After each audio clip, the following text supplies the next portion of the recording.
بسم اللہ والحمد للہ والصلاة والسلام علی رسول اللہ وبعد رب اشرح لی صدری ویسر لی امری واحلل عقدۃ من لسانی یفقهوا قولی رب زدنی علما رب زدنی علما۔ بلوغ المرام ہم پڑھ رہے ہیں اور اس میں وضو جن چیزوں سے ٹوٹ جاتا ہے ان چیزوں کے حوالے سے پڑھ رہے ہیں، اور آج جو حدیث ہمارے سامنے ہے حدیث ہے وعن عائشہ رضی اللہ عنہا ان رسول اللہ صلی اللہ علیہ وسلم قال من اصابه قيء او رعاف او قلس او مدي فلينصرف فليتوضأ ثم ليبني على صلاته وهو في ذلك لا يتكلم، اخرجہ ابن ماجہ وضعفہ احمد وغیرہ۔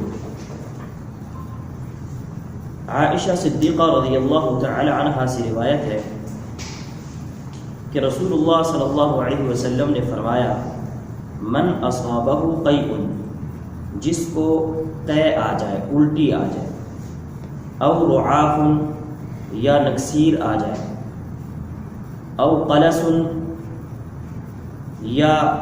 کچھ کھانا حلق میں آ جائے، او مدی یا مزی آ جائے،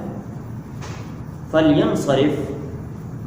بس چاہیے کہ وہ پھر جائے یعنی نماز سے نکل جائے، فلیتوضأ، اور اسے چاہیے کہ وہ وضو کرے، ثم لیبنی، پھر وہ دوبارہ سے بنا کرے، دوبارہ سے ابتدا کرے، اعلیٰ صلاتی، اپنی نماز کی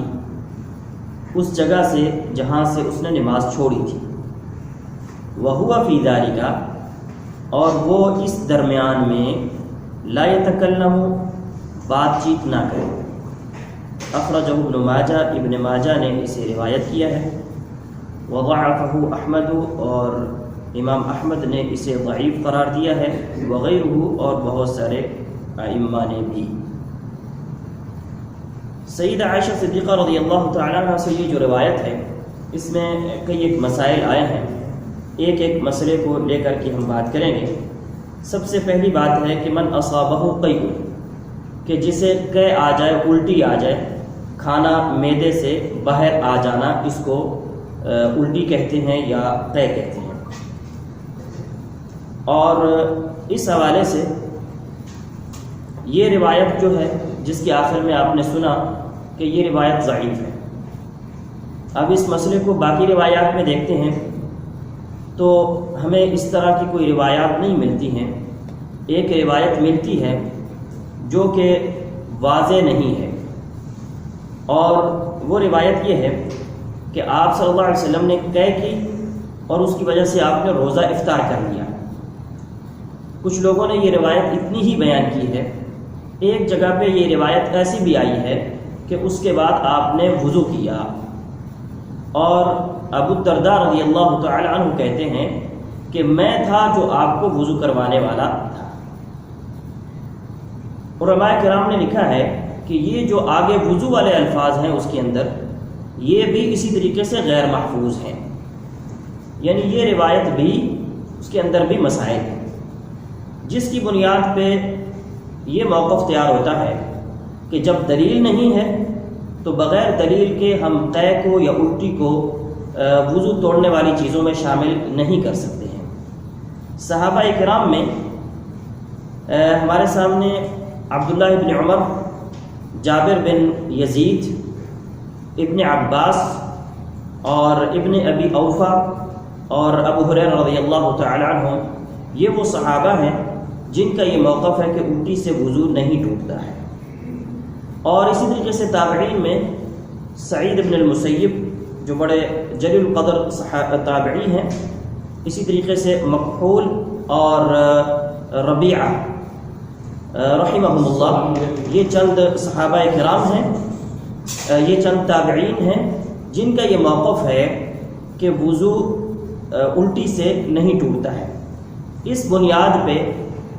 موقف یہی تیار ہوتا ہے کہ الٹی سے اگر الٹی آ جائے، بندے کو وضو تھا تو الٹی آنے کے بعد جو ہے دوبارہ پھر وضو کرنے کی ضرورت نہیں ہے، صرف اپنی کلی کر لیں، صفائی کر لیں اور آپ باوضو ہیں، کیونکہ دلیل موجود نہیں ہے۔ آگے دوسری بات جو یہاں پہ آئی ہے، اور رعافن، یا پھر نکسیر سے، نکسیر ناک میں سے خون آنے کو کہتے ہیں۔ اب یہ بھی مسئلہ اسی طرح سے کہ حدیث جو یہ والی ہے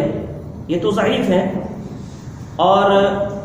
نکسیر کے حوالے سے ایک اور ابن عباس رضی اللہ تعالیٰ عنہ سے روایت آتی ہے، وہ بھی اسی طریقے سے ضعیف ہے، تو وہ بھی اس مسئلے میں ہمارے سامنے دلیل نہیں ہے، اور تقریباً اس حوالے سے کوئی دلیل جو صحیح ہو وہ نہیں ہے۔ اب ایک مسئلہ عام ہے جو یہاں پہ داخل کیا جاتا ہے، چونکہ نکسیر جو ہوتی ہے یہ خون آنے کو کہتے ہیں، تو لہٰذا کیا خون سے وضو ٹوٹتا ہے خون کے نکلنے سے یا نہیں ٹوٹتا ہے، یہ بھی ایک مسئلہ ہے، اور اس مسئلے میں علماء کرام کی 2-3 رائے ہیں۔ ایک رائے یہ ہے کہ خون کے آنے سے وضو نہیں ٹوٹتا ہے، سوائے اس کے کہ خون انسان کی پیشاب پخانے کی جگہ سے نہ آئے، پیشاب پخانے کی جگہ سے اگر آئے گا تو وہ تو وضو ٹوٹے گا، لیکن اس کے علاوہ کسی جگہ سے خون آتا ہے تو خون سے وضو نہیں ٹوٹتا ہے۔ دوسرا موقف یہ ہے کہ جناب اس سے وضو ٹوٹ جاتا ہے، اور تیسرا موقف یہ ہے کہ جناب جب وضو زیادہ جب خون زیادہ آئے گا تب وضو ٹوٹے گا، لیکن تھوڑے بہت خون سے وضو نہیں ٹوٹتا ہے۔ جبکہ ہم دلائل کو جب دیکھتے ہیں تو دلائل اس کے برعکس ہمیں نظر آتے ہیں۔ دلائل میں ہمیں یہ بات سمجھ میں آتی ہے کہ جب دلیل نہیں ہے تو ہم اس کو کہتے ہیں برات اصلیہ، یعنی انسان کو اپنی اصل پہ رکھا گیا ہے۔ جب کسی چیز میں کوئی دلیل موجود نہیں ہے تو جیسے وہ اصل ہے وہ ویسے ہی ہے، یعنی جب اس کے وضو ٹوٹنے کی بات نہیں کی گئی ہے تو پھر ہم اسی بات کو کریں گے، ہم اس پہ مزید بات نہیں کر سکتے ہیں۔ اور دوسرا میرے سامنے کچھ واقعات ایسے آتے ہیں صحابہ کرام کے کہ ان کی جنگوں کے اندر ان کو تیر لگے، وہ نماز میں مشغول تھے، خون بہتا چلا گیا، لیکن انہوں نے اپنی نمازیں نہیں توڑی ہیں۔ اور بہت سارے ایسے واقعات اور قصے ہمیں ملتے ہیں جن سے ہمیں یہ پتہ چلتا ہے کہ وضو خون کے نکلنے سے نہیں ٹوٹتا ہے۔ اسی طرح سے بہت سارے تابعین کا بھی یہ موقف ہے، اور جن صحابہ کو ہم نے گنوایا ہے آپ کے سامنے قے کے بارے میں کہ وہ کہتے ہیں کہ وضو نہیں ٹوٹتا ہے، وہ نکسیر کے بارے میں بھی یہی موقف ہے کہ ان سے وضو نہیں ٹوٹتا ہے۔ اب نکسیر کے بارے میں ایک مسئلہ ہمارے سامنے آتا ہے، اور وہ یہ ہے کہ کہا گیا ہے کہ جب کسی کا وضو ٹوٹ جائے نماز کی حالت میں، صف میں بندہ کھڑا ہے، اس کا وضو ٹوٹ گیا، تو اس کو کہا گیا ہے فَلْيَأْخُذْ بِأَنْفِهِ، فرمایا وہ اپنے ناک کو پکڑے اور اس کے بعد نکلے۔ تو کہتے ہیں آپ کہتے ہیں کہ نکسیر سے وضو نہیں ٹوٹتا ہے، یہاں تو ناک پکڑ کے نکلنے کی بات ہو رہی ہے، تو وہاں پہ جو اس کا جواب یوں سمجھ لیں یا اس کی وضاحت سمجھ لیں، وہ وضاحت یہ ہے کہ جب نکسیر آتی ہے تو انسان نماز اپنی برقرار نہیں رکھ سکتا ہے، اس کے کپڑے خراب ہوں گے، مسجد خراب ہوگی، اور وہ اس حالت میں رب کے سامنے کھڑا ہونا مشکل ہوگا۔ وہ اس وجہ سے اس کو نکلنا، اگر وہ نکلنے کا تو اس وجہ سے نکلے گا، نہ یہ کہ وہ اس کے وضو ٹوٹنے کے چیزوں میں سے ہونے کی وجہ سے وہ نکلے گا وہاں سے۔ اور پھر مسئلہ یہ ہے کہ یہ جو بات کی گئی ہے نا کہ آپ ناک پکڑ کے نکلیں گے، ٹوٹا آپ کا وضو ہے، نکسیر آپ کو نہیں آئی ہے، لیکن کہا کیا گیا کہ آپ نے ناک پکڑ کے نکلنا ہے، اس میں آپ کی عزت کا خیال کیا گیا ہے، اور اس میں ستر عورت کا ادب سکھایا گیا ہے کہ آپ نے اس طرح کی چیزوں کو لوگوں کے سامنے ہائی لائٹ نہیں کرنا ہے، بلکہ اس کو اس طریقے سے آپ نے لے کر کے چلنا ہے۔ یہ ایک اسلام کا ادب ہے، اور حیا کو استعمال کرنے کا ایک طریقہ ہے جو یہاں پہ بیان کیا گیا ہے۔ اور اس میں یہ بات بھی ذہن میں رہنی چاہیے کہ یہ کوئی جھوٹ نہیں ہے، یہ ایک چیز کو اچھے انداز میں بیان کرنے اور یہاں پہ اچھے انداز میں اس پہ عمل کرنے پہ بیان کیا گیا کہ اچھے انداز میں آپ عمل کر کے وہاں سے نکلیں گے۔ تو لہٰذا دوسری چیز سی نکسیر، اس سے بھی وضو نہیں ٹوٹتا ہے۔ تیسری چیز یہاں پہ لفظ ہے قلسن. قلسن کا معنی جو ہے وہ کیا ہے؟ قلسن کا معنی بیان کیا گیا ہے کہ پانی یا کھانے کا بہت تھوڑا حصہ جو انسان کے منہ میں یا حلق تک آ جائے. بعض دفعہ انسان نے کھانا کھایا ہوتا ہے اور انسان کے حلق تک وہ محسوس ہوتا ہے اور وہ تھوڑی سی الٹی نما جو بہت تھوڑی اور وہ آتی ہے اور انسان کے گلے پہ خراش بھی ہوتی ہے اس کی وجہ سے. تو یہ ایک ایسی چیز ہے جو الٹی نما ہے، الٹی نہیں ہے اس کو کہہ سکتے ہیں آپ، الٹی نما اس کو کہہ سکتے ہیں. اور کچھ لوگوں نے اس کی تعریف کچھ اور بھی کی ہے لیکن یہ تعریف اس کی زیادہ مناسب ہے. اب یہ چیز کے بارے میں بھی کوئی دلیل نہیں ہے اور یہ بھی الٹی کے ساتھ ہی اس کو علماء کرام نے شامل کیا ہے کہ جیسے قے اور الٹی آنے سے وضو نہیں ٹوٹتا ہے تو اس سے بھی وضو نہیں ٹوٹے گا. اس کے بعد چوتھی چیز ہے، کہتے ہیں او مذی. یہ مذی جس کے بارے میں ہم پہلے پڑھ چکے ہیں اور اس کے بارے میں تفصیلاً بات کر چکے ہیں کہ وہ واقعتاً وضو اس سے ٹوٹ جاتا ہے اور مذی کپڑے میں یا جسم میں جہاں پہ لگے گی اس کو دھویا جائے گا اور وضو کرنے کے بعد ہی پھر آپ انسان نماز پڑھ سکتا ہے. اب یہاں پہ ایک لفظ ہے وہ یہ کہ فَلْيَنْصَرِفْ، کہ وہ آدمی نماز سے نکلے اور جا کر کے وضو کرے. یعنی یہ بندہ نماز میں کھڑا ہے، اس کو قے آ گئی ہے یا اس کو نکسیر آ گئی ہے یا اس کے حلق میں کھانا کچھ آ گیا ہے یا اس کو مزی ہو گئی ہے، اور اس حالت میں اس کو کیا کہا گیا کہ آپ نماز سے نکل جائیں اور جا کر کے وضو کریں. اس کے بعد ایک لفظ کہا گیا کہ ثم یبنی علی صلاتی، جس کا مطلب یہ ہے کہ اگر آپ تیسری رکعت میں تھے اور آپ وہاں سے واپس گئے ہیں تو آپ دوبارہ جب آئیں تو آپ اپنی نماز اسی تیسری رکعت سے شروع کریں گے. آپ اپنی نماز دوبارہ تیسری رکعت سے ہی شروع کریں گے. اور آگے کیا کہا کہ یہ تب آپ اس تیسری رکعت سے شروع کر سکتے ہیں جب وَهُوَ فِي ذَلِكَ لَا يَتَكَلَّمُ، جب آپ وضو کرنے کے لیے گئے ہیں تو آپ نے درمیان میں بول چال یا بات چیت نہیں کی ہے. آپ کا وضو ٹوٹا اور آپ وہاں سے نکلے، جا کر کے وضو کیا اور آپ نے بات چیت نہیں کی. دوبارہ جب آپ آئیں تو آپ تیسری رکعت سے نکلے تھے، اسی تیسری رکعت میں آپ نے دوبارہ اپنی نماز شروع کرنی ہے. لیکن یہ مسئلہ ایک عام سا ہے اور وہ یہ کہ یہ حدیث جیسے ہم نے پہلے کہا کہ حدیث ضعیف ہے. امام احمد بن حنبل اس کے آخر میں فرماتے ہیں کہ انہوں نے اس کو ضعیف کہا ہے، اور اسی طریقے سے ابن معین انہوں نے اس کو ضعیف کہا ہے، وغیرہم میں اس کی وضاحت ہے. امام حاکم اور امام دارقطنی نے اسے ضعیف کہا ہے، اور اسی طریقے سے علامہ البانی رحمہ اللہ نے بھی اس حدیث کو ضعیف کہا ہے. لہذا یہ حدیث ضعیف ہے. تو اس لیے ہم اس کی وضاحت کر رہے ہیں کہ وہ کہتے ہیں کہ آپ اگر تیسری رکعت سے وضو ٹوٹا تو آپ دوبارہ جا کر کے بات چیت نہ کریں تو تیسری رکعت سے دوبارہ آگے اپنی نماز کی ابتدا کر سکتے ہیں. ہم یہ پوچھتے ہیں کہ اگر انسان کا وضو ٹوٹ گیا پھر اس کے بعد نماز کی ابتدا وہ کیسے ہو سکتی ہے؟ وہ کیسے ہو سکتی ہے جب نواقض وضو آ گئے ہیں جن سے وضو ٹوٹ جاتا ہے، ان سے دوبارہ آگے نماز کی ابتدا کیسے کی جا سکتی ہے؟ پھر آگے وہ کیا بات کرتے ہیں؟ آگے مزید بات یہ ہے کہ اگر اس نے بات چیت نہیں کی ہے، یعنی اس سے آپ یہ بتانا چاہ رہے ہیں یا اس سے ہمیں حدیث سے یہ بات سمجھ میں آ رہی ہے کہ بات چیت سے وضو ٹوٹ جاتا ہے لیکن یہ جو پیچھے چیزیں گزری ہیں ان سے وضو نہیں ٹوٹتا ہے، یعنی نماز باطل ہو جاتی ہے. آپ نماز دوبارہ سے شروع کریں گے اگر آپ نے بات چیت کر لی ہے، لیکن جو وضو والی چیزیں ہیں ان سے بات چیت ان سے وضو نماز جو ہے وہ نہیں ٹوٹتی ہے، نماز آگے رکھی اس کی ابتدا کی جا سکتی ہے. تو یہ عجیب سی فکر ہے جو یہاں سے ملتی ہے. اور یہ روایت جو ہے ابن ماجہ میں، اور ابن ماجہ کی جو روایات ہیں اس کے بارے میں یہ بات بھی ذہن میں رہنی چاہیے کہ بہت ساری روایات، اکثر روایات وہ بخاری مسلم یا باقی سنن کی جو کتابیں ہیں، یعنی سنن ابو داؤد، سنن ترمذی اور اسی طریقے سے سنن نسائی، ان کے اندر وہ آ جاتی ہیں. اور جو خود صرف اب امام ابن ماجہ کی روایات ہیں جو وہ اپنی روایات اس کے اندر لے کر کے آئے ہیں جو جن سے وہ باقیوں سے منفرد ہیں، ان میں سے اکثر جو ہیں وہ ضعیف ہی ہیں. تو یہ روایت جو ہے وہ ضعیف ہے جس کی بنیاد پہ ہم ان مسائل کو نواقض وضو میں شامل نہیں کریں گے. اس کے بعد آگے روایت جو ہے اس کو پڑھتے ہیں. وعن جابر بن سمرہ رضی اللہ عنہما ان رجلا سأل النبي صلی اللہ علیہ وسلم أتوضأ من لحوم الغنم قال إن شئت قال أتوضأ من لحوم الإبل قال نعم أخرجه مسلم. جابر بن سمرہ رضی اللہ عنہما سے روایت ہے کہ ایک آدمی ان رجلا ایک آدمی سأل النبی صلی اللہ علیہ وسلم اس نے نبی صلی اللہ علیہ وسلم سے پوچھا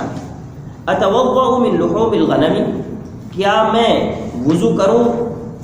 بکری کے گوشت سے یعنی بکری کا گوشت کھانے کے بعد میں وضو کروں. قال آپ نے فرمایا ان شئت اگر تو چاہتا ہے تو وضو کر لے. قال اس نے کہا اتوضأ من لحوم الابل اونٹ کے گوشت کھانے سے میں وضو کروں. قال آپ نے فرمایا نعم ہاں. اخرجہ مسلم اسے مسلم نے روایت کی ہے. جابر بن سمرہ اس روایت کے راوی ہیں جو کہ کوفہ میں رہتے رہے ہیں اور بڑے جلیل القدر صحابی ہیں. 146 احادیث تقریباً ان سے مروی ہیں اور سن 73 ہجری میں ان کی وفات ہوئی ہے. یہ اس روایت کو بیان کرتے ہیں. اور اس طرح کی ایک روایت برا بن عازب سے بھی آتی ہے کہ آپ سے پوچھا کہ اونٹ کے گوشت سے وضو ٹوٹ جاتا ہے اور اس کے بعد کیا میں وضو کروں یعنی اونٹ کا گوشت کھانے کے بعد کیا میں وضو کروں. تو آپ نے فرمایا اس سے وضو کرو. اور پھر بکری کے بارے میں پوچھا تو کہا نہیں اس سے وضو نہ کرو. اسی طریقے سے جابر بن سمرہ خود جو ہے وہ یہ بات بیان کرتے ہیں کہ ہمارا اپنا عمل یعنی یہ تو حدیث کی بات ہے نبی صلی اللہ علیہ وسلم نے کیا فرمایا ہے. جابر بن سمرہ خود اپنے بارے میں یعنی یہ صحابہ کرام اپنے بارے میں فرماتے ہیں کہ ہم اونٹ کا گوشت کھانے سے وضو کرتے تھے لیکن بکری کا گوشت کھانے سے ہم وضو نہیں کیا کرتے تھے. صحابہ کرام کا بھی اس میں عمل آ جاتا ہے. یہ احادیث کی وضاحت کے باوجود جب ہم دیکھتے ہیں کہ ہمارے سامنے ایک مذہب مالکیہ ہے, مذہب شافعیہ ہے, مذہب حنفیہ ہے, یہ تین بڑے مذاہب اس بات کی طرف میلان رکھتے ہیں کہ جناب اونٹ کے گوشت کھانے سے وضو نہیں ٹوٹتا ہے, جبکہ احادیث ان کی مخالف ہے. اور امام احمد بن حنبل رحمہ اللہ کا یہی موقف ہے کہ اس سے وضو ٹوٹ جاتا ہے. امام شافعی رحمہ اللہ سے ایک بات آتی ہے, وہ فرماتے ہیں کہ اگر مجھے کوئی صحیح حدیث مل جائے, اگر مجھے کوئی صحیح حدیث مل جائے کہ جس میں یہ ہو کہ اونٹ کے گوشت کھانے سے وضو ٹوٹ جاتا ہے تو میں وہ موقف اختیار کر لوں گا. اس سے پتہ چلتا ہے کہ ان تک یہ احادیث پہنچی نہیں ہیں جس کی وجہ سے ان کا وہ موقف تھا. اسی طریقے سے ایک مسئلہ یہ بھی آتا ہے کہ امام ابو حنیفہ رحمہ اللہ کے جلیل القدر جو شاگرد ہیں ان میں سے محمد بن حسن الشیبانی رحمہ اللہ, ان کا یہ موقف ہے اور ان کا یہ قول ہے کہ اونٹ کا گوشت کھانے سے وضو ٹوٹ جاتا ہے. لہذا اونٹ کا گوشت کھانے سے وضو کے ٹوٹنے کی بہت سارے دلائل جو ہیں وہ موجود ہیں اور اس کی علت کیا ہے, اس کی وجہ کیا ہے, اور اس کی وجہ جو ہے وہ جو بھی ہو وہ ہمیں اس کے بارے میں نہیں جاننا چاہیے جب حدیث آ گئی ہے. لیکن یہ علماء کرام بیان کرتے ہیں کہ اونٹ جو ہے اس کے اندر سرکشی ہوتی ہے اور اونٹ کے اندر کچھ شدت ہوتی ہے اور اس کا غصہ جو ہے وہ بہت زیادہ ہوتا ہے. لہذا اس کا گوشت کھانے سے انسان کے جسم پہ اس کے اثرات ہو سکتے ہیں. لہذا فوری طور پر پانی اور وضو کے بارے میں بات کی گئی ہے تاکہ وہ اس کو ٹھنڈا جو ہے وہ کر سکے, وہ اس کو ٹھنڈا کر دے. اسی طریقے سے جو اونٹ کا دودھ ہے, اونٹنی کا جو دودھ ہے اس کے بارے میں یہ ہے کہ اس سے وضو نہیں ٹوٹتا ہے. علماء کرام نے یہ رائے کی ہے کہ اس سے وضو ٹوٹنے کی کوئی بات ہمارے سامنے نہیں آئی ہے. باقی یہ ہے کہ اونٹ کے گوشت میں کوئی بندہ یہ کہے کہ جناب یہ اگر چیز میں گوشت میں شامل نہیں ہوتی ہے, یہ کھاؤں تو کوئی مسئلہ نہیں ہے اور یہ کھاؤں تو گوشت, تو اس کے جتنے بھی اجزاء ہیں جو بھی کھائے جائیں ان تمام کے بارے میں شیخ ابن عثیمین رحمہ اللہ کا یہی موقف ہے کہ اس سے وضو ٹوٹ جائے گا. اس کے بعد یہ ہے کہ روایت کے اندر ان رجلا سأل النبی صلی اللہ علیہ وسلم, صحابہ کرام نبی صلی اللہ علیہ وسلم سے سوالات کیا کرتے تھے. یعنی انسان کو اپنے دین کے بارے میں متفکر رہنا چاہیے اور انسان اپنے اس دین کے معاملات میں سوالات جو ہے وہ کرتا رہے, اور سوال جو ہے وہ سوال کرنا جو ہے وہ انسان کو بہت ساری چیزوں سے آگاہی دیتا ہے۔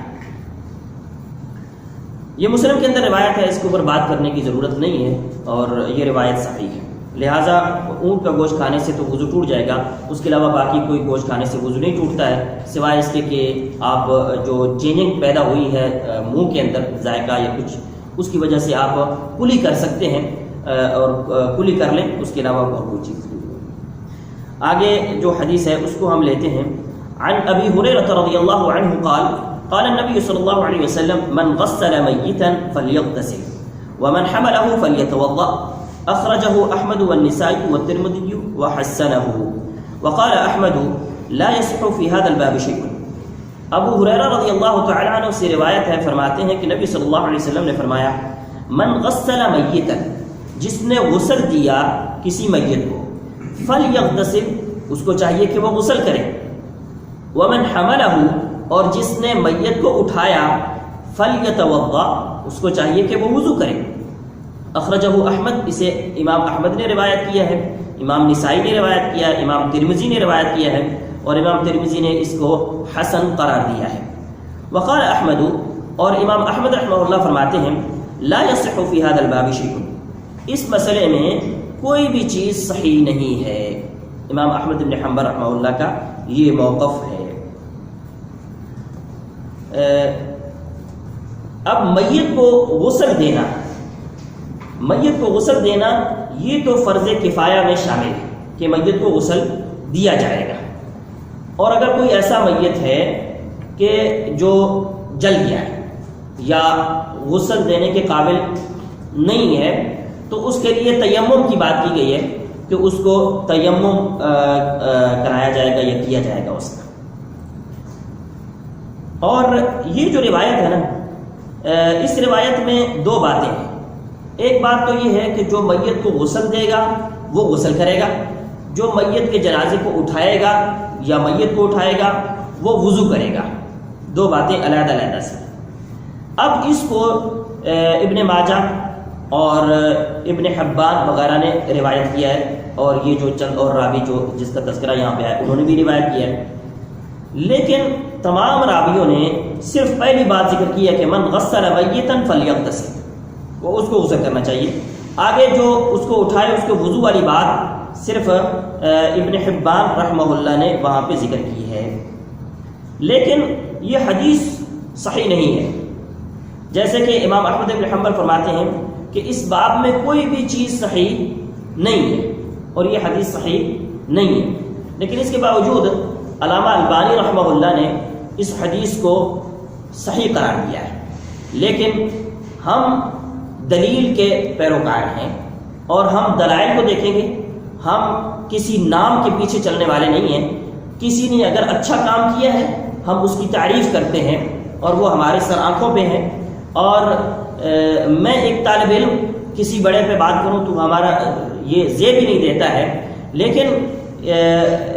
علامہ البانی رحمہ اللہ نے اس حدیث کو صحیح کہا ہے، اور وہ یہ حدیث صحیح نہیں ہے کیونکہ بہت سارے ائمہ نے اس حدیث کو ضعیف کہا ہے۔ اور اس کے بعد یہ ہے کہ اس حدیث کی اصل مسئلہ یہ ہے کہ بہت سارے طرق ہیں۔ طرق کا معنی یہ ہوتا ہے کہ یہ حدیث ایک اس لائن سے آتی یہاں پر ہے، دوسری لائن سے آتی ہے تو یہاں پر آتی ہے، تیسری لائن سے آتی ہے، چوتھی سے، پانچویں سے، بہت ساری لائنوں سے آتی ہے، لیکن یہاں پر ہی پہنچتی ہے۔ اب یہ ہے کہ ان تمام لائنوں کے اندر راوی ضعیف موجود ہیں۔ اب کچھ محدثین نے یہ ایک قاعدہ بنا لیا ہے کہ جب بہت سارے طرق ہوں، بہت ساری سندیں ہوں، اگرچہ وہ ضعیف ہوں، ہم ان کو کسی نہ کسی طریقے سے ساریوں کو ملا کر کے جوڑیں گے کہ اس کی کوئی اصل ہے اور کچھ چیز ہے، اور اس کو ہم صحیح قرار دیتے ہیں، اور یہ چیز صحیح نہیں ہے۔ لہذا اس بنیاد پہ علامہ البانی رحمہ اللہ کا اس حدیث کو صحیح کہنا، وہ ہم اس کو نہیں دیکھیں گے، اور ہم یہی دیکھیں گے کہ اس حدیث کو جب ضعیف قرار دیا ہے تو میت کو غسل دینے سے غسل کی بات بھی نہیں کر سکتے ہیں، اور اسی طریقے سے اس کو اٹھانے سے وضو کی بات بھی نہیں کر سکتے ہیں۔ لہٰذا میت کو اٹھانا یہ وضو کے نواقص یا وضو توڑنے والی چیزوں میں شامل نہیں ہے۔ اگر آپ انسان صاف ہے، صاف ستھرا ہے تو کوئی مسئلہ نہیں ہے، بہت زیادہ کچھ ہوا ہے تو ہاتھ دھو لینے چاہیے، اور کسی کے بارے میں آتا ہے، کسی صحابی کے بارے میں، کہ اس نے میت کو غسل دیا اور اس کے جنازے میں گیا، اس کو دفنایا اور اس کے بعد واپس آ کر کے انہوں نے غسل کیا، اور پھر انہوں نے وضاحت کی کہ یہ غسل میں نے گرمی کی وجہ سے کیا ہے، یہ اس وجہ سے نہیں کیا ہے کہ جناب وضو اگر کوئی غسل کرنا پڑتا ہے یا کوئی ضرورت ہو۔ ہاں یہ ایک علیحدہ بات ہے، کوئی میت نجس ہے اور آپ اگر اس کو غسل دے رہے ہیں اور اس کی نجاست جو ہے آپ کو لگ جاتی ہے اور آپ کو دھونا پڑتی ہے تو دھو دیں، اور اگر غسل کرنا پڑتا ہے تو اس سے غسل کر لیں، ویسے دیگر اس کے علاوہ کوئی چیزوں سے وضو یا غسل جو ہے وہ لازم نہیں آتا ہے۔ آگے روایت ہے عن عبداللہ بن ابی بکر رضی اللہ عنہ ان فی الكتاب الذي كتبه رسول الله صلی اللہ علیہ وسلم لعمر بن حزم الا يمس القرآن الا طاهر، رواہ مالک مرسلا ووصله النسائی وابن حبان وهو معلول۔ عبداللہ بن ابی بکر رضی اللہ عنہ سے روایت ہے کہ ان فی الکتاب الذی، کہ اس کتاب میں الذی کتبہ رسول اللہ صلی اللہ علیہ وسلم، جس کو رسول اللہ صلی اللہ علیہ وسلم نے لکھا یعنی لکھوایا، لعمر بن حزم، عمر بن حزم کے لیے رضی اللہ عنہ، اس کے اندر کیا ہے؟ اس کے اندر یہ کہ اللہ یمس القرآن، یہ کہ نہ چھوئے قرآن کو الا طاہر، مگر پاک آدمی۔ رواہ مالک مرسلا، امام مالک نے اس روایت کو مرسل روایت کیا ہے، ووصلہ النسائی، اور امام نسائی نے اس کو موصول روایت کیا، یعنی مرسل نہیں بلکہ مکمل طور پر مرفوع، وابن حبان، اور ابن حبان نے بھی، وہو معلول، اور وہ کہتے ہیں یہ حدیث جو ہے وہ معلول ہے، جس کو ہم کہیں گے کہ بیمار ہے، اس کے اندر علت ہے۔ یہ روایت عبداللہ بن ابی بکر سے ہے۔ عبداللہ بن ابی بکر سے مراد جو ہے وہ ابو بکر صدیق رضی اللہ تعالیٰ عنہ نہیں ہے، بلکہ عبداللہ بن ابو بکر سے مراد عبداللہ بن ابو بکر، اور اس کے بعد ہیں بن محمد، اور اس کے بعد ہیں عمر بن حزم، جو آگے روایت کے اندر آتے ہیں۔ تو یہ عمر بن حزم یہ عبداللہ بن ابو بکر کے دادا ہیں، اور یہ جو راوی ہیں یہ بہت بڑے قاضی تھے، تابعی ہیں، اور اسی طریقے سے یہ مدنی ہیں، انصاری ہیں،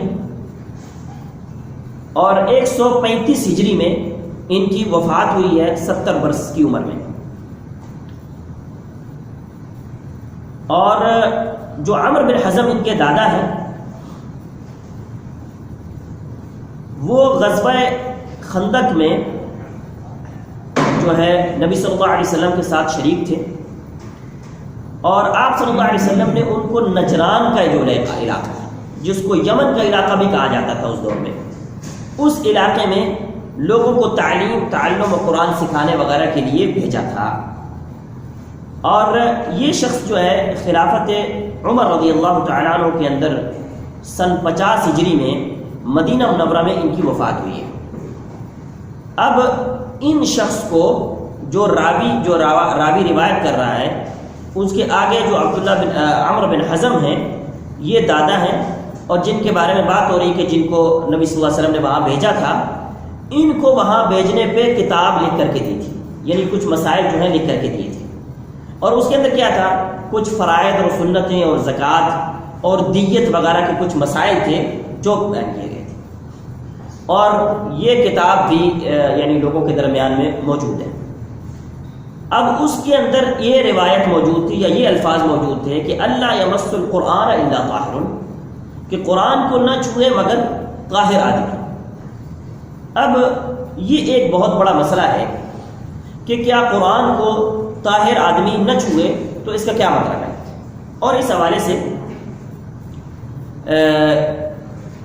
پہلی بات تو یہ ہم دیکھیں گے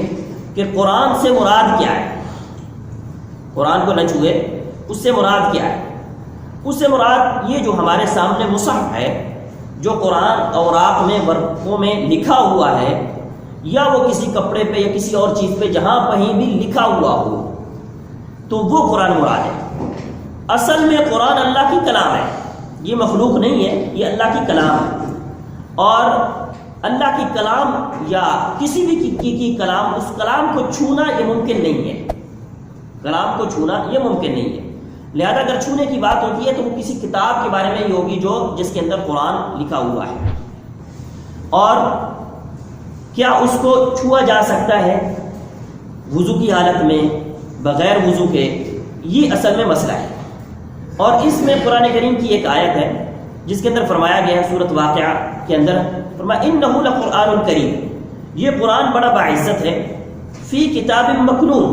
جو چھپی ہوئی کتاب کے اندر ہے، لا یمسہ، نہیں چھوتے اس کو، الا المطہرون، مگر پاک۔ اب یہاں پہ اس کے معنی میں بعض لوگوں نے غلطی ہو جاتی ہے، اور وہ کیا کہتے ہیں، وہ یہ کر لیتے ہیں کہ الا المطہرون یعنی پاک لوگوں، اس سے مراد یعنی جو شخص پاک ہے، جو شخص پاک ہے یعنی وضو کی حالت کے اندر ہے، وہ شخص مراد ہوتا ہے۔ یا یوں کہیے کہ اس سے مراد وہ شخص ہے جو شخص نجس نہیں ہے، کیونکہ کفار نجس ہیں، کفار جو ہیں وہ نجس ہیں اور مومن نجس نہیں ہے، لہذا وہ مراد ہوتا ہے۔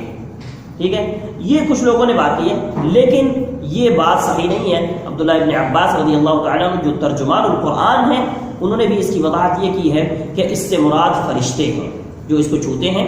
اور کتاب مکنون جو چھپی ہوئی کتاب کے اندر، وہ لوح محفوظ میں وہاں پہ ہے، اور اس کو المطہرون کا لفظ استعمال کیا گیا ہے، اور اگر مطہرون کا لفظ ہوتا تو پھر مراد، یا مطہرون کا لفظ ہوتا تو اس سے مراد یہ ہوتا کہ لوگوں کو، لیکن یہ وہ کہ جو پاک باز ہستیاں ہیں، انسان ناپاکی اور پاکی دونوں کی حالت میں آتا ہے، اور فرشتے پاک ہیں، تو ان کے بارے میں یہ بات کی جا سکتی ہے جو قرآن کریم نے بات کی ہے، لہٰذا یہ انہی کے بارے میں۔ اور دوسری ایک آیت جو سورۃ عبسہ کے اندر آتی ہے، اس سے بھی اس کی وضاحت ہوتی ہے، جس کے اندر کہا گیا فی صحف مکرمہ مرفوعۃ مطہرہ بأیدی سفرہ کرام بررہ، اور یہ بھی ساری فرشتوں کی صفتیں جو ہیں وہاں پہ بیان کی گئی ہیں، جس سے یہ پتہ چلتا ہے کہ وہ آیت کے اندر جو بات کی گئی ہے کہ قرآن کو صرف طاہر اور پاک لوگ چھوتے ہیں، اس سے مراد فرشتے ہیں، وہ اس کے ساتھ اس کا کوئی تعلق نہیں ہے کہ ہم اس کو اس کے ساتھ کسی طریقے سے جوڑیں۔ اب جو ہمارے سامنے مسئلہ آتا ہے کہ قرآن کو چھونے میں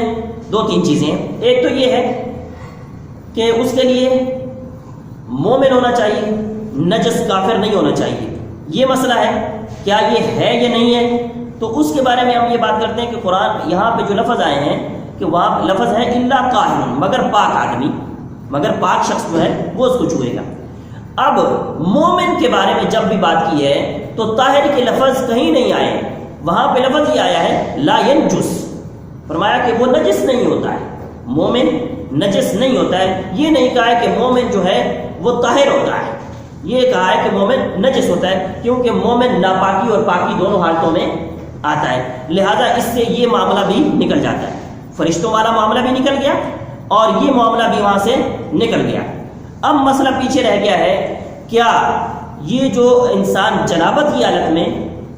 اور وضو کی حالت، کیا غسل ہونا چاہیے اس کے لیے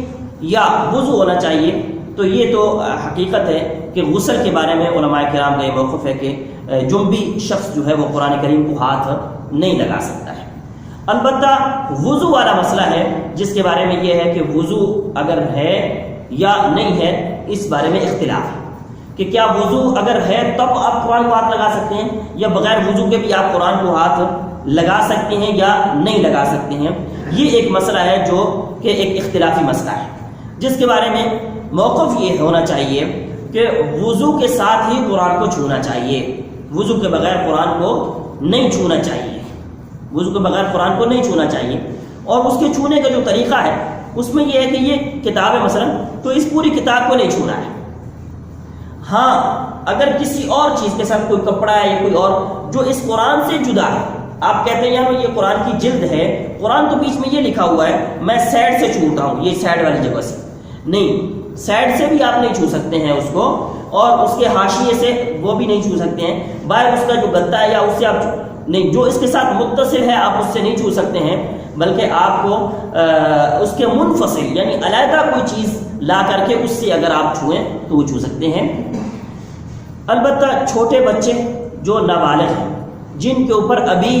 شریعت کا حکم احکامات آئے ہی نہیں ہیں، وہ تعلیم کی غرض سے جب تعلیم پڑھ رہے ہیں تو ان کی تعلیم کا ضیاع ہوتا ہے کہ بار بار اگر ان کو وضو کے لیے کہا جائے تو ان کے لیے یہ اجازت دی جا سکتی ہے کہ وہ قرآن کو چھو سکتے ہیں۔ باقی یہ ہے کہ یہ حدیث جو ہے وہ معلول ہے، یعنی اس کے اندر علت موجود ہے، یعنی اس کے اندر بہت ساری مسائل ہیں، لیکن یہ ہے کہ یہ مسئلہ جو ہے اس کے بارے میں ہم یہ بات کر رہے تھے کہ مسئلہ یہ ہے کہ انسان وضو کی حالت میں چھوئے اور وضو کے بغیر قرآن کو نہیں چھونا چاہیے۔ آگے جو روایت آ رہی ہے عن عائشہ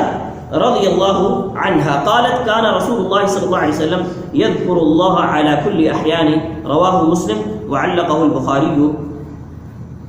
عائشہ صدیقہ رضی اللہ تعالی عنہ سے روایت ہے، وہ فرماتی ہیں کہ کان رسول اللہ صلی اللہ علیہ وسلم، رسول اللہ صلی اللہ علیہ وسلم تھے یذکر اللہ، وہ اللہ کا ذکر کرتے تھے، علی کل احیانہ، اپنے ہر وقت میں، احیانی اپنے ہر وقت میں، یعنی ہر وقت میں آپ اللہ کا ذکر کیا کرتے تھے۔ اسے مسلم نے روایت کیا ہے اور بخاری نے اسے تعلیقاً ذکر کیا ہے۔ اب اس حدیث کے اندر مسئلہ یہ ہے کہ آپ صلی اللہ علیہ وسلم ہر وقت اللہ کا ذکر کرتے تھے، یعنی وضو کی حالت میں اور بغیر وضو کی حالت میں اللہ کا ذکر کیا کرتے تھے۔ اور اللہ کا ذکر جو ہے وضو اور بغیر وضو دونوں حالتوں میں اس سے پتہ چلتا ہے کہ ہو سکتا ہے، وضو اور بغیر وضو دونوں حالتوں میں ہو سکتا ہے۔ اور اللہ رب العزت نے قرآن کریم میں بھی اس بات کو بیان کیا ہے، فرمایا الذین یذکرون اللہ قیاما وقعودا وعلی جنوبہم، وہ لوگ جو اللہ کا ذکر کرتے ہیں قیاماً کھڑی حالت میں، بیٹھے ہوئے حالت میں، لیٹے ہوئے حالت میں، یعنی ہر حالت میں اللہ کا ذکر جو ہے وہ کیا جا سکتا ہے، سوائے اس کے کہ انسان واش روم میں ہے یا پیشاب پخانے کی حالت میں ہے یا کہ جماع کی حالت میں ہے، اپنی بیوی سے ہم بستری کی حالت میں ہے، تو ان حالات میں جو ہے وہ ذکر نہیں ہے، لیکن ان سے پہلے ذکر موجود ہے۔ آپ واش روم جاتے ہیں تو جانے سے پہلے دعا ہے، نکلتے ہیں تو نکلنے کے بعد دعا ہے، لیکن وہ داخل ہونے سے پہلے پڑھنی ہے اور نکلنے کے بعد والی بات کے اندر نکلنے کے بعد پڑھنی ہے۔ اسی طریقے سے آپ اپنی بیوی سے ہم بستری کرتے ہیں تو اس سے پہلے بھی دعا ہے، تو وہ بھی اس سے پہلے پڑھنی ہے، وہ یہ نہیں ہے کہ اس وقت آپ پڑھیں بلکہ اس سے پہلے اس کو پڑھنا چاہیے۔ اب یہاں پہ ذکر کی بات ہوئی ہے اور نبی صلی اللہ علیہ وسلم کے ذکر کی بات ہوئی ہے، تو فرمایا کان رسول اللہ، کان اور یذکر اللہ، یہ مضارع پہ جب آتا ہے تو اس کا معنی عام طور پر یہ ہوتا ہے، عام طور پر یہ معنی ہوتا ہے کہ ہمیشہ یہ کام کیا ہے، یعنی 24 گھنٹے، یعنی ہر ٹائم یہ کام کیا ہے، لیکن یہ ہر وقت ایسا نہیں ہے، بلکہ بعض جگہ پہ یہ ہوتا ہے کہ غالب وقت میں، اکثر وقت میں آپ نے ایسا ہی کیا ہے، یعنی اکثر وقت میں آپ نے ایسا کیا ہے۔ جبکہ آپ صلی اللہ علیہ وسلم کے سامنے ایک شخص گزرا اور اس نے آپ کو سلام کیا، آپ پیشاب کی حالت میں بیٹھے تھے، آپ صلی اللہ علیہ وسلم نے جواب نہیں دیا اور آپ صلی اللہ علیہ وسلم اٹھے اور آپ نے تیمم کیا، اور تیمم کرنے کے بعد پھر آپ صلی اللہ علیہ وسلم نے اس کو جواب دیا اور آپ صلی اللہ علیہ وسلم نے فرمایا کہ میں یہ پسند کرتا ہوں، انی احببت، میں نے یہ پسند کیا کہ میں اللہ کا ذکر کروں اس حالت میں کہ میں طہارت کی حالت میں ہوں، میں طہارت کی حالت میں ہوں، لہٰذا یہ طہارت کی حالت میں ہونا یہ بہتر ہے، یہ مستحب ہے، یہ اچھی چیز ہے، لیکن اس کے لیے واجب یا ضروری نہیں ہے، واجب یا ضروری نہیں ہے، کیونکہ آپ صلی اللہ علیہ وسلم ہر حالت میں یہ کیا کرتے تھے۔ اس کے بعد یہاں پہ آپ صلی اللہ علیہ وسلم کے ذکر کی بات ہو رہی ہے کہ ہر حالت میں ذکر ہو سکتا ہے، اور ذکر جو ہے یہ دلوں کی زندگی ہے، دل کو زندگی میسر آتی ہے، سکون میسر آتا ہے اللہ کے ذکر سے، اور بلکہ یہ ان کے لیے پانی کی منزلت پر ہے کہ جیسے درختوں کو یا چیزوں کو پانی لگتا ہے اور ان کو زندگی ملتی ہے، اسی طریقے سے دل کو بھی قرآن کریم یا دوسری تلاوتوں سے، دوسرے اذکار سے یہ سکون اور اطمینان یہ جو ہے وہ زندگی ملتی ہے۔ ذکر 3 طرح سے ہوتا ہے، ایک ذکر یہ ہوتا ہے کہ انسان اپنے دل سے ذکر کرے، ایک ذکر یہ ہوتا ہے کہ انسان اپنی زبان سے ذکر کرے، ایک ذکر یہ ہوتا ہے کہ انسان اپنے اعضاء اور جسم کے اعضاء سے وہ ذکر کرے۔ تو یہ 3 طرح کا ذکر ہوتا ہے۔ یہ بات سمجھنا بہت ضروری ہے کہ ہمارے کچھ لوگ ایسے ہیں جو کہتے ہیں کہ ہم ذکر دل میں کر رہے ہیں، ذکر دل میں کر رہے ہیں، تو لہٰذا اس لیے میں بات یہ جو کرنے لگا ہوں اس کو سمجھنا ضروری ہے۔ دل کا جو ذکر ہے وہ کیا ہے، جو قرآن و حدیث سے جو ہمیں سمجھ میں آتا ہے کہ دل کا ذکر کیا ہے۔ دل کا ذکر یہ ہے کہ دل اللہ سے محبت کرے، یہ اس کا محبت کرنا، یہ اس کا ذکر ہے۔ دل اللہ سے ڈرے، یہ اس کا ڈرنا جو ہے یہ اس کی محبت، یہ اس کی عبادت ہے، یہ اس کا ذکر ہے۔ دل خشیت اس کے اوپر طاری ہو، عاجزی طاری ہو دل کے اوپر، تو یہ جو ہے دل کا ذکر ہے۔ دل کے اندر اللہ سے کوئی اچھی کام کی امید لگا لی جائے تو یہ جو انسان اللہ سے امید لگاتا ہے، اللہ پہ توکل کرتا ہے، یہ توکل، یہ امید، یہ سارے وہ دل کے ذکر ہیں جو دل کے اندر ہے۔ اسی طرح سے دل کے اندر اللہ کی عظمت اور اللہ کی تعظیم کو بٹھانا، یہ اللہ کا ذکر ہے۔ ٹھیک ہو گیا؟ اور اسی طریقے سے زبان کا ذکر ہوتا ہے۔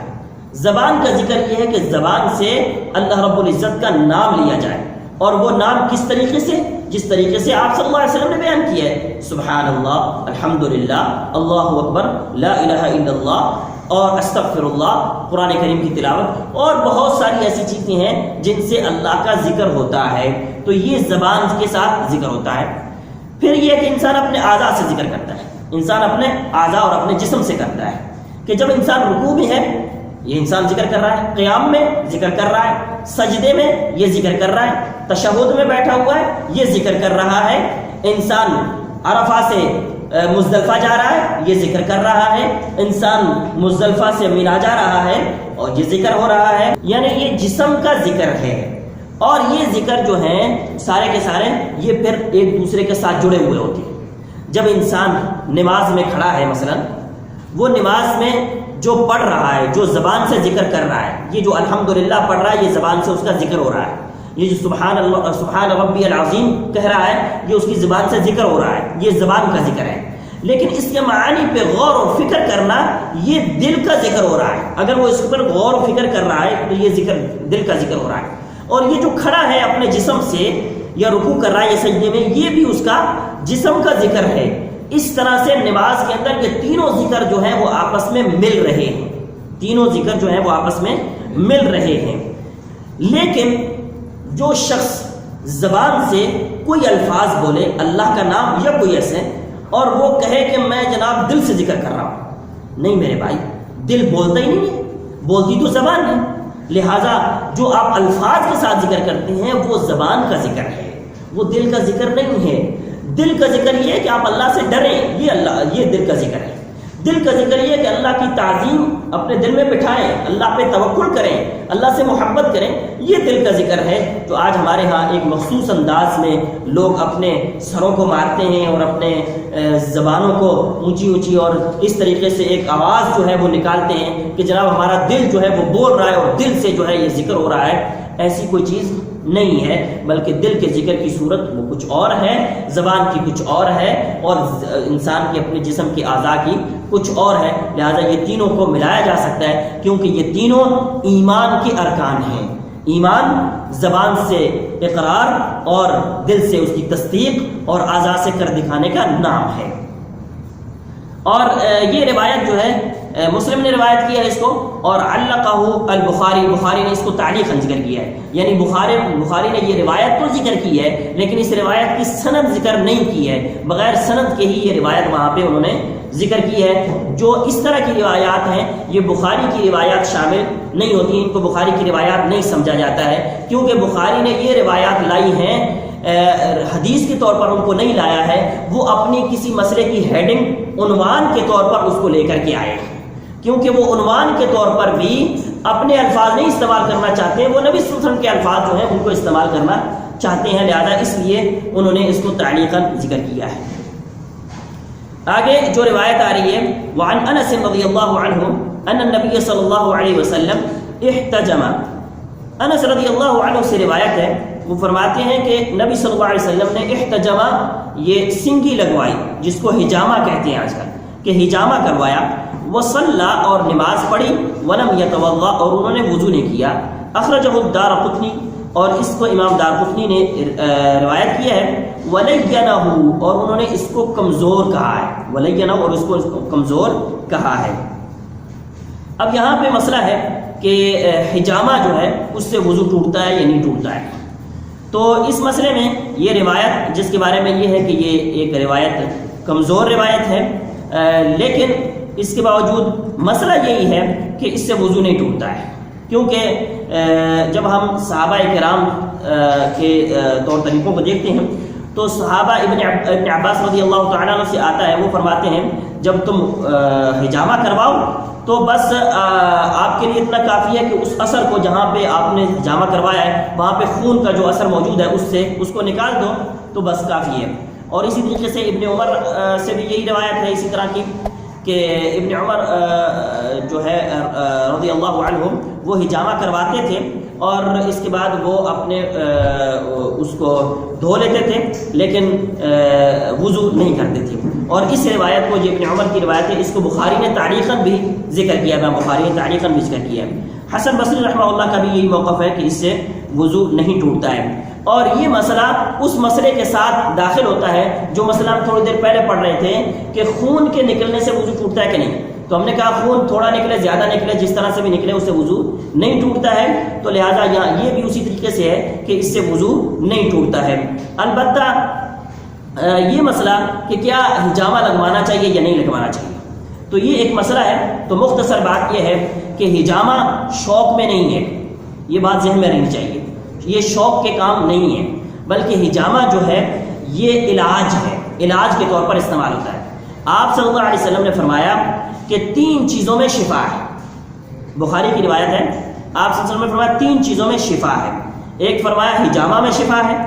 دوسرا آپ نے فرمایا شہد پینے میں شفا ہے، اور تیسرا آپ نے فرمایا داغنے میں، آگ کے ساتھ جو داغا جاتا ہے جسم کو اس سے شفا ہے۔ لیکن آپ نے فرمایا میری امت کو داغنے سے منع کر دیا گیا ہے، لہذا یہ داغنے والا کام نکل گیا، پیچھے شہد اور حجامہ یہ 2 چیزیں باقی رہ گئی، اس سے شفا ہے۔ لہذا اگر کسی کو بیماری ہوگی تب ہی اس کو لگوانا چاہیے، ورنہ نہیں۔ اور پھر جو ہے اس کو ڈاکٹر سے تشخیص کرنے کے بعد، اور پھر خاص طور پر ان دنوں میں کہ جن دنوں کے اندر وہ لگوایا جاتا ہے، کیونکہ اس کا تعلق جو ہے وہ چاند کے ساتھ بڑا گہرا ہوتا ہے، اور وہ خاص تاریخیں ہیں جو چاند کی 21، 18 اور اس طرح کی کچھ تاریخیں ہیں کہ ان تاریخوں کے اندر ہی لگوانا چاہیے، اس کے علاوہ نہیں لگوانا چاہیے۔ تو ان تمام چیزوں کا خیال کر کے اور ڈاکٹر کی بیماری کی تشخیص کے بعد جو ہے اس کو لگوانا چاہیے، اور اس طرح سے اس کو لگوانا جائز ہے بیماری کی صورت میں، اور جب اس کی ضرورت ہو اس صورت میں اس کو لگوانا مستحب ہے۔ اور اگر بیماری نہیں ہے، کچھ بھی نہیں ہے اور اس سے نقصان ہو سکتا ہے تو ایسی صورت میں، نقصان کی صورت میں یہ کرنا حرام بھی ہے، یہ کروانا حرام بھی ہے۔ تو لہٰذا یہ سنگی یا حجامہ کروانے کے بارے میں ایک مختصر سی بات ہمارے سامنے آئی۔ اس کے بعد آگے جو روایت ہے، عن معاویہ رضی اللہ عنہ قال قال رسول اللہ صلی اللہ علیہ وسلم، معاویہ رضی اللہ عنہ سے روایت ہے، وہ فرماتے ہیں کہ نبی صلی اللہ علیہ وسلم نے فرمایا العین، آنکھ جو ہے، وقاء، یہ تسمہ ہے یا بندھن ہے، السیحہ، صحیح، اس کا معنی ہے وضو ٹوٹنے کی جگہ، جو کہ شرمگاہ کو کہتے ہیں، جہاں سے ہوا بندے کی خارج ہو جاتی ہے اور وضو ٹوٹ جاتا ہے، اس کو کہتے ہیں۔ تو لہٰذا فرمایا آنکھ جو ہے وضو ٹوٹنے کی جگہ کا تسمہ ہے یا اس کا بندھن ہے۔ فَإِذَا نَامَتْ، پس جب آنکھ سو جاتی ہے، العینان، 2 آنکھیں جب سو جاتی ہیں، استطلق الوقاء، تو یہ بندھن جو ہے وہ آزاد ہو جاتا ہے، بندھن آزاد ہو جاتا ہے، یعنی جب انسان سو جاتا ہے تو انسان کا جسم جو ہے وہ ڈھیلا ہو جاتا ہے، تو وضو ٹوٹنے کا خطرہ ہوتا ہے۔ لہذا یہ مسئلہ ہم پہلے پڑھ چکے ہیں، اس کے بارے میں ہم تفصیل نہیں بات کریں گے کیونکہ پہلے ہم پڑھ چکے ہیں۔ سب سے پہلی حدیث یہ آئی تھی کہ نیند سے وضو ٹوٹتا ہے کہ نہیں ٹوٹتا ہے، اور ہم نے یہ بات وہاں پہ کر چکے ہیں کہ نیند بذات خود وضو توڑنے والی چیزوں میں نہیں ہے، بلکہ نیند کی کچھ حالتیں ایسی ہیں جن پہ وضو ٹوٹ جاتا ہے، اور اس میں یہ کہ اگر گہری نیند ہو یا جس کے اندر انسان کو شعور نہ رہے تو اس سے وضو ٹوٹنے کا خطرہ ہوتا ہے کہ انسان کا وضو ٹوٹ جاتا ہے۔ تو اس بنیاد پہ ہم اس کو دیکھتے ہیں۔ تو لہذا یہ بات کہی گئی ہے کہ آنکھ جو ہے یہ اس سے جب انسان کی آنکھ لگ جاتی ہے، یعنی گہری نیند اگر انسان سو جاتا ہے تو اس سے وضو ٹوٹنے کا خطرہ ہوتا ہے. رواہ احمد، اس کو احمد نے روایت کیا ہے، وہ طبرانی اور امام طبرانی نے روایت کیا ہے. وزادہ، اور احمد کے بعد امام طبرانی نے ایک کچھ الفاظ زیادہ کیے، اور وہ الفاظ کیا زیادہ ہیں؟ فرمایا ومن نام، اور جو سو گیا فلیتوضا، اس کو چاہیے کہ وہ وضو کرے. جو سو گیا اس کو چاہیے وضو کرے، یعنی جو گہری نیند سو گیا ہے وہ وضو کرے، جو نارمل نیند سویا اس کو ضروری نہیں ہے. وَهَذِهِ الزِّيَادَةُ، اور یہ جو زیادہ کیا انہوں نے فی هذا الحدیث، اس حدیث میں، عند ابی داؤد، ابو داؤد میں بھی یہ ہے، من حدیث علی، وہاں پہ علی رضی اللہ تعالیٰ عنہ کی حدیث میں یہ زیادہ الفاظ موجود ہیں. دون قولہ، اور اس میں یہ الفاظ موجود نہیں ہیں کہ استطلق الوکاء، کہ تسمہ جو ہے وہ ڈھیلا ہو جاتا ہے، یہ الفاظ وہاں پہ موجود نہیں ہیں. وفی کلا الاسنادین ضعف، وہ کہتے ہیں ان دونوں ضعیف سندوں کے اندر ضعف ہے، یعنی دونوں سندیں جو ہیں وہ ضعیف ہیں. ولی ابو داؤد ایضا، اور ابو داؤد کے اندر اسی طریقے سے. اور یہ جو ضعیف احادیث امام صاحب لاتے ہیں نا بعض جگہ پر، تو اس مسئلے کی وضاحت کے لیے جو علماء کرام نے موقف کیا ہوتا ہے وہ اس طرح کا ہوتا ہے جس کی وجہ سے اس کی وضاحت ہوتی ہے، یا یہ بتانا ہوتا ہے کہ اس کے اندر حدیث ضعیف ہے کہ مسئلہ ہے ہی نہیں ہے، یا یہ بتانا مقصود ہوتا ہے. تو لہذا کہتے ہیں ولی ابی داؤد، اور ابو داؤد میں ایضا اسی طریقے سے عن ابن عباس رضی اللہ عنہما، ابن عباس رضی اللہ عنہما سے روایت ہے مرفوعا، جو کہ مرفوع روایت ہے، یعنی نبی صلی اللہ علیہ وسلم تک ہے. انما الوضوء، بے شک وضو جو ہے، علی من نام، اس شخص پر ہے، من نام جو سویا، مضطجعا لیٹے ہوئے، جو لیٹ کر کے سوتا ہے اس کے اوپر وضو ہے، جو بیٹھ کر کے سوتا ہے اس کے اوپر وضو نہیں ہے، اور وہ چیزیں ہم پہلے بات کر چکے ہیں. وفی اسنادہ ضعف ایضا، اور اس کی سند میں بھی ضعف ہے اسی طرح سے. آگے جو روایت ہے عن ابن عباس رضی اللہ عنہما، ابن عباس رضی اللہ عنہما سے یہ روایت ہے کہ ان رسول اللہ صلی اللہ علیہ وسلم قال، آپ صلی اللہ علیہ وسلم نے فرمایا، یأتی احدکم الشیطان، آتا ہے تم میں سے ایک کے پاس، الشیطان، شیطان آتا ہے، فی صلاتہ، اس کی نماز، شیطان اس کی نماز میں آتا ہے، فینفخ، اور وہ پھونکتا ہے، فی مقعدتہ، اس کے کولے میں وہ پھونکتا ہے، اس کی بیٹھنے کی جگہ میں وہ پھونکتا ہے. فیخیل الیہ، پس انسان کو یہ خیال گزرتا ہے کہ انہ احدث، کہ اس کا وضو ٹوٹ گیا ہے، ولم یحدث، جبکہ اس کا وضو نہیں ٹوٹا ہوتا ہے. فاذا وجد ذلک، جب وہ ایسی کیفیت کو پائے، فلا ینصرف، وہ نماز سے باہر نہ نکلے، حتی، یہاں تک کہ یسمع صوتا، یا تو اس کو کوئی آواز آئے، او یجد ریحا، یا اس کو خوشبو آئے، یا اس کو بو آئے، یا اس کو کوئی آواز آئے، تو پھر وہ نماز سے نکلے گا. اخرجہ البزار، اس کو امام بزار نے روایت کیا ہے. وَأَصْلُحُ فِي الصَّحِيحَيْنِ، اور اس کی اصل جو ہے صحیحین میں موجود ہے، من حدیث عبداللہ بن زید، عبداللہ بن زید کی روایت سے یہ صحیحین میں یہ اصل اس کی موجود ہے. وَلِمُسْلِمٍ، اور امام مسلم کی کتاب کے اندر، عن ابی داؤد عن ابی ہریرہ رضی اللہ عنہ، ابو ہریرہ رضی اللہ عنہ سے روایت نحوہ اسی طرح سے ہے، جو ہم پیچھے اس مسئلے میں روایت پڑھ کر آئے ہیں، وہ یہی والی مسلم والی روایت ہے جو ابو ہریرہ رضی اللہ عنہ سے ہیں، وہ ہم پڑھ کر آ چکے ہیں. اب اس کے اندر کیا ہے، شیطان انسان کے اوپر مسلط ہوتا ہے، کیا؟ یعنی وہ وسوسہ ڈالتا ہے. الذی یوسوس فی صدور الناس، قرآن نے کہا الذی یوسوس فی صدور الناس، وہ وسوسہ ڈالتا ہے کہ وہاں پہ کچھ ہوا ہے لیکن ہوا کچھ نہیں ہوتا ہے. لہذا ایسے شکوک و شبہات جب پیدا ہوتے ہیں تو اس صورت میں ہم نے کہا تھا کہ دین اسلام کے اندر شک کی گنجائش نہیں ہوتی ہے، یہاں پہ یقین کی بنیاد پہ ہی کام ہوتے ہیں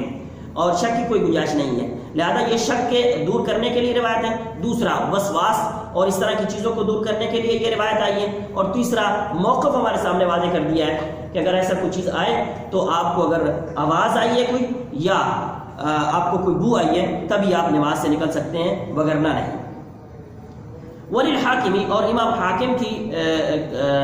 کتاب کے اندر کیا ہے، عن ابی سعید، ابو سعید سے روایت ہے مرفوعا، جو نبی صلی اللہ علیہ وسلم تک ہے، مرفوع روایت ہے. اذا جاء احدکم، جب آئے تم میں سے کوئی، اذا جاء، جب آئے، احدکم، تم میں سے کوئی اور، ایک کے پاس، الشیطان، شیطان، جب تم میں سے کسی ایک کے پاس شیطان آئے یعنی وہ وسوسہ ڈالے. فقال، تو آپ نے فرمایا، انکا، فقال، اور وہ کہے، یعنی شیطان آئے اور وہ شیطان کہے، یعنی وسوسے سے آپ کے دل کے اندر یا ذہن کے اندر یہ خیال پیدا ہو، انکا احدثت، کہ آپ کا وضو ٹوٹ گیا ہے. فلیقل، بس چاہیے اس کو کہ وہ کہے کذبت، تو نے جھوٹ بولا ہے، یعنی اس کو کہے کہ تو نے جھوٹ بولا ہے. یہ جو جھوٹ کے الفاظ ہیں، یعنی وسوسے کو آگے سے جھوٹ، یعنی یہ زبان سے کہنا نہیں ہے کہ تو نے جھوٹ بولا ہے، بلکہ اس کی رد کرنے کے لیے یا اس